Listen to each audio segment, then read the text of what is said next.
Hello there, welcome back to my channel, Just Joss, where I bring you just truth, not my truth or your truth, but the truth that is true always, God's truth. So the love bite for today comes from 1 Samuel 16 verse 1, and it reads, "The Lord said to Samuel, how long will you mourn for Saul, since I have rejected him as king over Israel? Fill your horn with oil and be on your way. I am sending you to Jesse of Bethlehem. I have chosen one of his sons to be king." So the invitation here is to close the door on what God has closed the door on in your life. So the background here is that Saul is the king of Israel. Now Samuel was the prophet that had been with Saul throughout his reign, since he was anointed by God and therefore anointed by Samuel with oil. And Samuel is having a hard time letting go of Saul. So what's happened is that Saul has been disobedient to God. And because of that now, God has rejected Saul as king.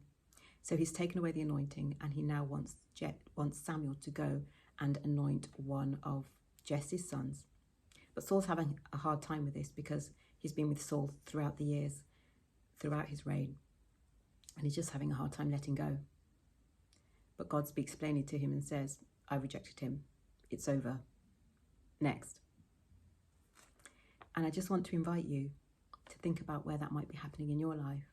You know, sometimes God will call us to close the door on something, whether it's a relationship or a situation like a working situation, and he'll say it's over.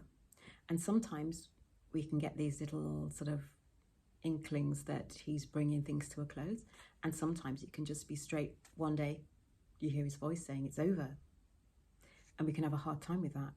You know, we can often be comfortable in our relationships, whether they're good or bad, and we be comfortable in the situations we're in, like a work situation. You know, you could be even moaning about your job all the time. You may know that you don't enjoy it and it's not really where you're supposed to be, but you're still comfortable in it. So to be told to leave, even over a period of time where you're getting these inklings, or all of a sudden, can still come as quite a shock, can still seem confronting, and it can still seem like, oh my gosh, I can't do that. And the reason that we often hesitate once God has said no is because of the fear of the unknown. We don't know where God is taking us next. We can't see ahead. You know, if you're in a situation, a job situation, and God plainly gave you a vision and said, you know, if you leave this job today, tomorrow or next week, you'll walk into this wonderful dream job and all will be well, you'll know, okay, you'll just drop it like a hotcake and you'll be gone. But often you won't have the full picture. You'll just hear God say, leave.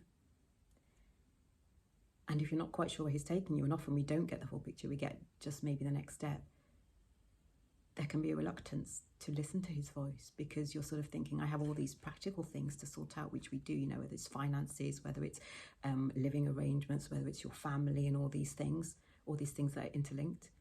You think, I can't just drop it. But sometimes God does call us to just drop it. And that's where the trust comes in. We have to trust him for the next steps. We have to trust him for the full picture. We have to trust that he knows the end from the beginning, that he's written our stories, that he's a good God, that he's a loving God, a perfect God. And he has us in the palm of his hand. He knows where he's taking us.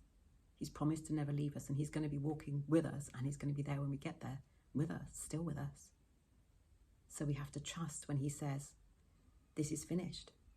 Move on. He says this plainly to Samuel. How long will you mourn for Saul? Samuel previously has had his mourning period. He even went to Saul before and said, why did you do this? You know, God told you not to do this. And he's still distraught over it. But God has said, it's over. So I just want to invite you to consider where God might be calling you to close the door on something. Or maybe even consider in the past where God called you to close the door on something and you didn't. What were the consequences? Or maybe you did. And what happened for you positively? So I just want to encourage you to always heed the voice of God, because you can trust him. He'll never let you down. Even if you can't see the way, and you often can't see the way, you won't get the whole picture. But to just trust, lean on your own understanding. He's got the full picture. He's got you. And he won't let you go. Okay, so that's the love bite for today. You have been bitten. Until next time, signing off, Just Joss.